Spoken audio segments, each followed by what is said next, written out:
ರಂಗೇರಿ ದಂಬುಲ್ಲಾ ಕ್ರೀಡಾಂಗಣದಲ್ಲಿ ನಡೆದ ಈ ರೋಚಕ ಪಂದ್ಯದಲ್ಲಿ ಪಾಕಿಸ್ತಾನ್ ತಂಡವು ಶ್ರೀಲಂಕಾ ವಿರುದ್ಧ 6 ವಿಕೆಟ್ಗಳ ಭರ್ಜರಿ ಜಯ ಸಾಧಿಸಿತು. ಈ ಗೆಲುವಿನೊಂದಿಗೆ 3 ಪಂದ್ಯಗಳ ಸರಣಿಯಲ್ಲಿ ಪಾಕಿಸ್ತಾನ್ 1-0 ಮುನ್ನಡೆ ಪಡೆದಿದೆ. ಶ್ರೀಲಂಕಾ ಇನ್ನಿಂಗ್ಸ್ ಆರಂಭಿಕ ವೇಗ, ನಂತರ ಕುಸಿತ.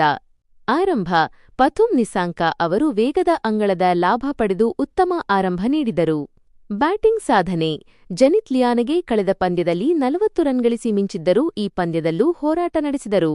ಬೌಲಿಂಗ್ ಅಬ್ಬರ ಪಾಕಿಸ್ತಾನದ ವೇಗಿ ವಾಸಿಂ ಜೂನಿಯರ್ ಮಾರಕ ಬೌಲಿಂಗ್ ನಡೆಸಿ ಜನಿತ್ ಸೇರಿದಂತೆ ಪ್ರಮುಖ ವಿಕೆಟ್ ಪಡೆದರು.